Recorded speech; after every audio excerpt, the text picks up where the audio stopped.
जय श्री कृष्णा, राधे राधे। स्वागत है आपका हमारे आध्यात्मिक ज्ञान चैनल पे। आज हम सुनाने वाले हैं राधा अष्टमी व्रत कथा। ब्रज की गलियों में श्री कृष्ण की लीलाएं तो आपने बहुत सुनी होंगी, परंतु उन लीलाओं का सौंदर्य तब पूर्ण होता है जब राधा रानी साथ हों। गोपियों में राधा रानी सबसे श्रेष्ठ थी। कहा जाता है जब श्री कृष्ण बांसुरी बजाते तो संपूर्ण ब्रजमंडल रुक जाता, गायें चरना भूल जाती, पक्षी उड़ना भूल जाते, गोपियां अपने कार्य छोड़कर दौड़ पड़ती, लेकिन सबसे पहले राधा जी का हृदय कृष्ण के स्वर में बन जाता। यही कारण है कि कृष्ण और राधा का प्रेम सांसारिक नहीं बल्कि दिव्य और आत्मिक है। यह प्रेम हमें आत्मा और परमात्मा के मिलन का संदेश देता है।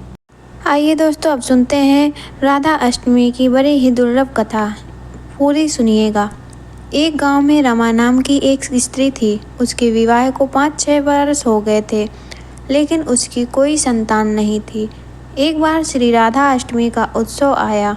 गांव की औरतें बरसाना जा रही थी। औरतों ने कहा कि तुम भी बरसाना चलो, राधा रानी बड़ी दयालु हैं, तुम्हारी गोद जरूर भर देंगी। वह स्त्री कई महीनों से घर से बाहर नहीं निकली थी, इसलिए उसके पति और सास ने भी उसे जाने की आज्ञा दे दी।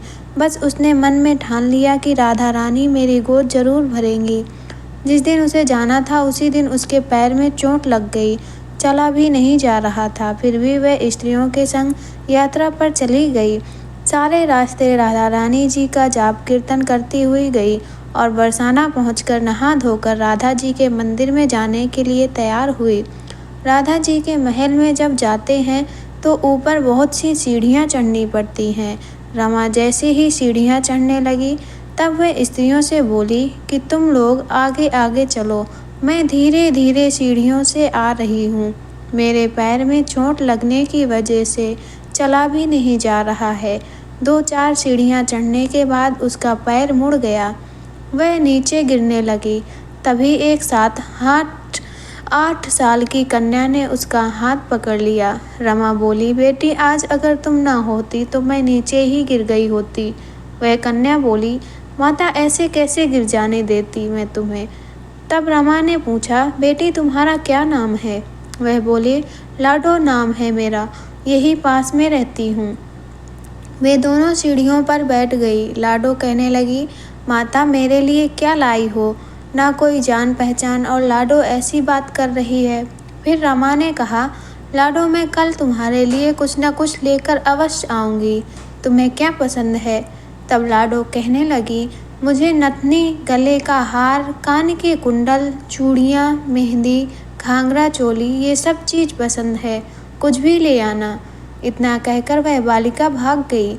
जैसे तैसे रमा भी मंदिर में दर्शन करके लौट आई। फिर रमा उस बालिका के बारे में सोचने लगी और बाजार में उसने गले का हार और चूड़ियाँ उसके लिए ले ली। अगले दिन उसी जगह जहाँ लाडो उसे मिली थी, वह वहीं जाकर लाडो का इंतजार करने लगी। थोड़ी देर बाद लाडो उसको उसी जगह पर ही मिली। जैसे ही रमा ने लाडो को चूड़ियाँ और गले का हार दिया, वह बोली, बस इतनी सी ही, और चीज़ें नहीं लाई, और वह मुंह फुलाकर बैठ गई। तब रमा बोली, अभी 8 दिन यहीं पर हूँ, रोज़ तुम्हारे लिए कुछ न कुछ लाया करूँगी। ये सुनकर लाडो उसकी गोद में बैठ गई और गले से लग गई। रमा तो रोने लगी क्योंकि उसे जैसे एक संतान मिल गई हो। बड़े प्यार से उसके सर पर हाथ फेरा, ऐसे ही वह फिर चली गई। रमा मंदिर से आकर घाघरा और चोली उसके लिए बनवाए। ऐसे ही रोज कुछ न कुछ वह उसे देती रही। एक दिन रमा कहती, आप ये सारी चीज़ें मुझे पहन के दिखाओ। लाडो बोली, कल राधा अष्टमी है, मैं कल उसे पहनूंगी। इस बार लाडो ने एक साथ एक लड़का भी आया था। उसे देखकर रमा ने कहा, आज पता नहीं मेरे मन में क्या आया, मैंने एक धोती और मुकुट मोर वाला लिया है, क्या मैं इसे दे दूं? लाडो बोली, ये कनवा है, मेरे साथ ही रहता है, हाँ तुम इसे दे दो। ऐसा कहकर वह दोनों सामान लेकर चले गए। अगले दिन राधा अष्टमी थी। जब रमा सीढ़ियों पर आई, वहाँ उसे आज कोई नहीं मिला, ना वो लाडो और ना ही वो लड़का। बहुत इंतजार के बाद वह मंदिर में पहुंची तो वहां बहुत भीड़ थी।